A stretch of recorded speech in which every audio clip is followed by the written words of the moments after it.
মাদ্রাসা পড়ুয়ারা এই মোল্লা মৌলভী জঙ্গি জেহাদিরাই 1947 সালে এই মানচিত্র আনছে।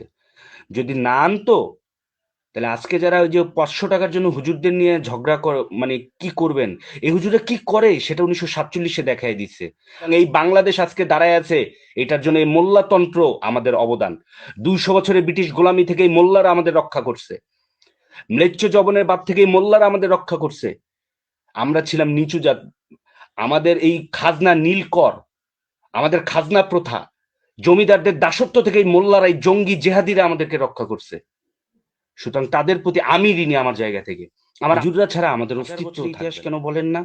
আজকে 1000 বছর ধরে আমরা মুসলিমরা নির্যাতিত। লক্ষ্য করে দেখেন, 53 বছরই ধরি, 53 বছরে যদি দেখেন, আজকে মাদ্রাসা থেকে সর্বোচ্চ পড়াশোনা করলেও বিসিএস পরীক্ষা দিতে পারে না। অথচ ওই ঢাকা বিশ্ববিদ্যালয় থেকে আপনার সংস্কৃত পালি পড়লেই সে বিসিএস দিতে পারে। কি হাস্যকর না বিষয়টা? শুধুমাত্র আলেম হওয়ার কারণে এটা পারে না। তো এই বিষয়গুলো নিয়ে আলেমদের আন্দোলন করা উচিত। আলেমদের অবদান নিয়ে কটাক্ষ করার প্রসঙ্গে আমি বলি যে এবার ছাত্র আন্দোলনে আলেমদের কোনো ইন্টারেস্টই নাই এখানে, তবুও তারা ছাত্রদের পাশে এগিয়ে এসেছে। 70-এর অধিক আলেম শহীদ হয়েছে, যাদের মধ্যে 14 জন হাফিজুল কোরআন। ঢাকা বিশ্ববিদ্যালয়ে আমি নাম বলতে চাই না, আপনাদের যারা ইন্টারেস্টেড তাদের কয়জন শহীদ হয়েছে? আলেমদের তো কোনো ইন্টারেস্ট নেই, ওরা তো বিসিএস দিবে না ভাই, ওরা তো চাকরি করবেও না, কিন্তু ওরা 75টা প্রাণ দিছে। ওরা আল্লাহর উপরে ভরসা করে গেছে, নাস্তিকতার জন্য যায় নাই ভাই। এই রাষ্ট্র গঠনে সবচেয়ে বড় অবদান মাদ্রাসার। ব্রিটিশরা সর্বপ্রথম আইসা এই মাদ্রাসা শিক্ষা ব্যবস্থাকেই ধ্বংস করতে চাইছে। এদের একটা মাথা ব্যথা। আলিয়া মাদ্রাসা কিন্তু আমরা মুসলিমরা বানাইনি, যদি আমি ভুল না বলে থাকি, এটা ব্রিটিশরা বানাইছে। এটা কারণ আছে, এই মাদ্রাসা যে কয়টা পড়ছে সব কয়টাই ব্রিটিশদের এই দেশ থেকে ভাগায় ছাড়ছে। দিল্লি গেটে গিয়ে দেখেন, ম্যাক্সিমাম শহীদ মুসলমান। এই মাদ্রাসা পড়ুয়ারা, এই মোল্লা মৌলভী জঙ্গি জেহাদিরাই 1947 সালে এই মানচিত্র আনছে। যদি না আনতো তাহলে আজকে যারা ওই যে 500 টাকার জন্য হুজুরদের নিয়ে ঝগড়া মানে কি করবেন, এই হুজুরা কি করে সেটা 1947-এ দেখাই দিচ্ছে। আর এই হুজুররা যদি কি 47-এ সেটা না করতো, তাহলে গরু মাংস খাওয়ার জন্য আপনার বোনকে ধর্ষণ করা হইতো, 16 জন মিলে গুজরাটে ধর্ষণ করা হইতো, আপনার মা বোনকে ধর্ষণ করে রাস্তা দিয়ে উলঙ্গ করে হাঁটানো হইতো। আর একটা ফুটেজ তো দেখাইলে আমি আপনাকে, ফুটেজটা আপনার জন্য আরেকবার দেখাই।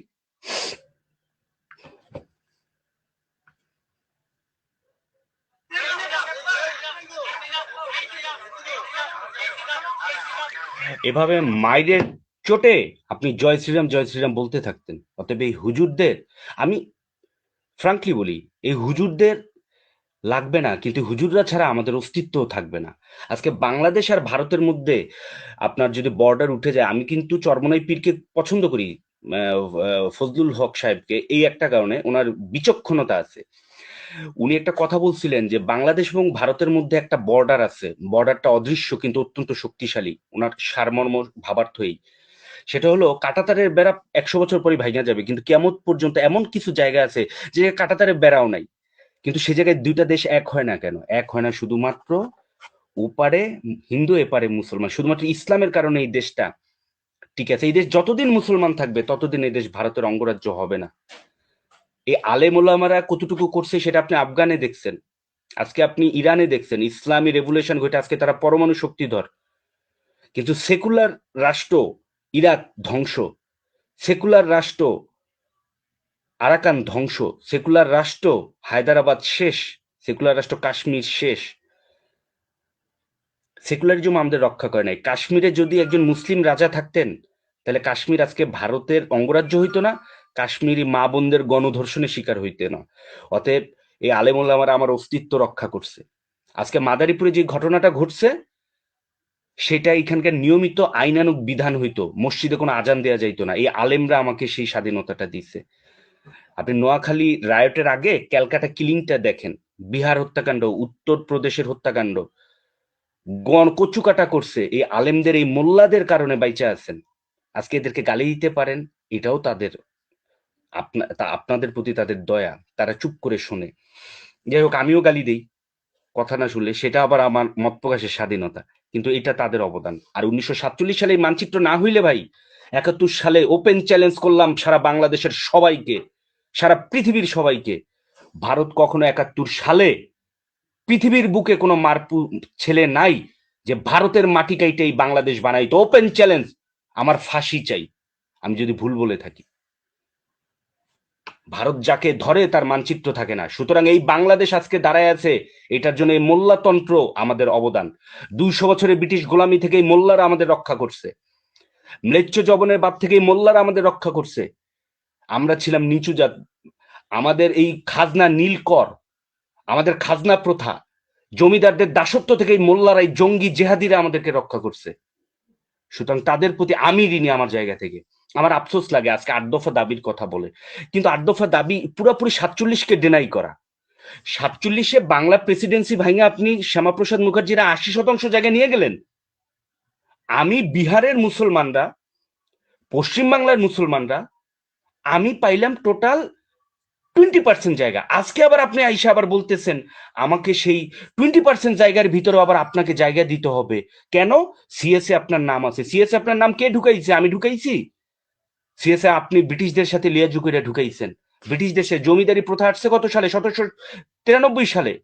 সেখান থেকে আপনারা এই জমিতে এই নামগুলো ঢুকাইছেন, রেকর্ড আপনারা করে নিয়েছেন। আরে ভাই সেগুলো সব বাদ দেন, 47-এ পার্টিশনের পর আমার মুসলিমদের নিরাপত্তার যে ভূমি সেইটা দেন।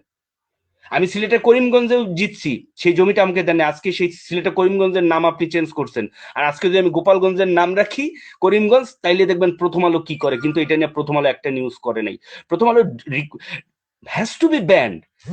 আমার দেশে, আমার দেশে বিদেশি কোনো থেকে কেউ আইসা হেট্রেট প্রচার করবে, আমাকে ডেমোনাইজ করবে, আমি তাকে এই লাইসেন্স দিতে পারি না। তাকে এই দেশে থাকতে হইলে আমার দেশের ইন্টারেস্ট, আমার দেশের আইন কানুন, আমার দেশের কমিউনিটির প্রতি শ্রদ্ধাশীল থাইকেই এই দেশে ব্যবসা বাণিজ্য সংবাদ প্রচার করতে হবে, এবং পৃথিবীর কেউ দেবে না।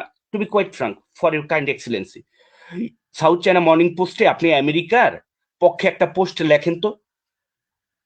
আপনি জানতো সিএনএন বা ফক্স নিউজে আপনি চায়নার কমিউনিজম বা নর্থ কোরিয়ার শিজিং, আপনার নর্থ কোরিয়ার প্রেসিডেন্টের পক্ষে বা কমিউনিজমকে প্রমোট করে একটা নিউজ করেন তো, দেখি আপনার কতটুকু স্বাধীনতা দেয়। আপনি জানতো ইসরায়েলে বৈশা আপনি ইরানের পক্ষে কিংবা পাকিস্তানের পক্ষে একটা নিউজ করেন হারেস পত্রিকায় বা জেরুজালেম পোস্টে, দেখি আপনাকে বন্ধ করে কিনা। ওখানে তো আল জাজিরার মতো ইন্টারন্যাশনাল মিডিয়াই বন্ধ করে দেয়। প্রত্যেকের নিজস্ব গণ্ডি এবং ইন্টারেস্ট থাকতে হয়। প্রথম আলো এই দেশে বলে দিল্লি সার্ভ করবে, ডেইলি স্টার, দিল্লি স্টার দিল্লির এজেন্ডা বাস্তবায়ন করবে, আমার আলেমুল আমাদের জঙ্গি বানাবে, আর আমার সেটাকে অ্যাপ্রিসিয়েট করতে হবে বা টলারেট করতে হবে। আর এটার প্রতিবাদ করলে আমি radical. I want to be that much radical. আমি সেই ধরনের মৌলবাদ চাই। এই ধরনের মৌলবাদ, এটা আমার আত্মরক্ষার অধিকার। কারণ পৃথিবীতে যত স্বাধীনতা হয়েছে, রাষ্ট্র স্বাধীন হয়েছে, সবাইকেই সন্ত্রাসী বলা হয়েছে। George Washington, Nelson Mandela, Mahatma Gandhi সবই সন্ত্রাসী। সন্ত্রাসী না হয়ে কেউ স্বাধীনতা পায় নাই। ওইদিকে আর যাবো না। আমি একটা কথা বলি, ইসকন কিন্তু আজকে বলছে রাষ্ট্র, রংপুরে সম্ভবত বলছে রাষ্ট্রধর্ম হতে দিবে না, কিন্তু এই ইসকন তো ইংল্যান্ডেও আছে। ইংল্যান্ডের রাষ্ট্রধর্ম তো অ্যাংলিকান খ্রিস্টান, ওরা তো সেই দেশে এই কথা বলে না। শুধু সরি ভাই, এটা না, ইসকন তো প্রতিষ্ঠা হয়েছে আমেরিকাতে, সেই আমেরিকাতে তারা কথা বলতেছে না। আমেরিকায় 1946 আমেরিকাতে তারা প্রতিষ্ঠিত হয়।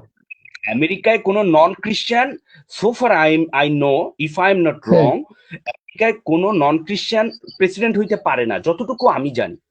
ইসকন তো সেই জায়গায় কোনো কথা বলে না। 1966 তারা ওখানে প্রতিষ্ঠা হয়েছে, কিন্তু কথা বলতে পারে না, মারি খায় ওখান থেকে, সন্ত্রাসী বলে ভাগাই দিছে, সিঙ্গাপুর থেকে ভাগাই দিছে তাদেরকে। হ্যাঁ, তাদের পাথর লাথি দিয়ে বের করে দেবে জঙ্গিপনা করলে। আপনার ইসকন বাংলাদেশে যেটা বলতে চায় বা যে ন্যারেটিভটা আমি বা হিন্দু আমার ভাইদের কাছ থেকে আমি শুনছি, যে ঈদে 3 দিন ছুটি, পূজায় কেন 1 দিন ছুটি, কথাটা কিন্তু প্রাসঙ্গিক। কিন্তু আফসোসের বিষয়, আপনি যান ভুটানে যান, পূজার ছুটি কয়টা? নেপালে যান, পূজার ছুটি কয়টা? আরে ভাই ভারতের এই বেশি না, সিলেটের উত্তরে মিজোরামে যান, পূজার ছুটি কয়দিন দেখেন তো। আপনি আপনি তো জন্ম হয়েছে ইসকনের আপনার নিউ ইয়র্কে, আমেরিকায় পূজার ছুটি কয়দিন? সেই জায়গায় দাবি করেন না কেন? লাথি দিয়ে বের করে দেবে সেই ভয়ে? ইংল্যান্ডে পূজার ছুটি দাবি করেন না কেন? লাথি খাবেন সেই ভয়ে? আপনি বলতেছেন যে অর্পিত সম্পত্তি আপনাকে দিতে হবে, মানে 1968 এনিমি প্রপার্টি অ্যাক্ট, কিন্তু পাকিস্তান থেকে যে মুসলমানরা, ভারত থেকে যে মুসলমানরা চলে আসছে, তাদের লক্ষ লক্ষ কোটি টাকার সম্পত্তি, ভারত সেগুলো কি সেখানকার মুসলমানদের ফেরত দিছে?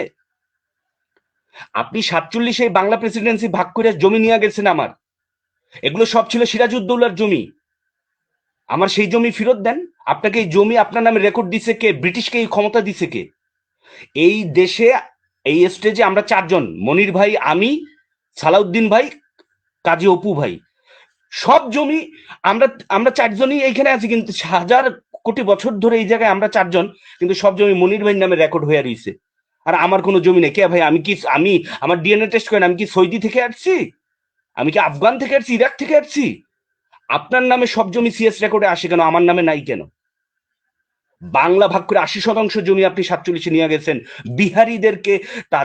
বিহারীদেরকে স্বাধীনতার পরও ভারতীয় বাহিনী নির্যাতন করছে, এই জমিগুলো বিহারীদের।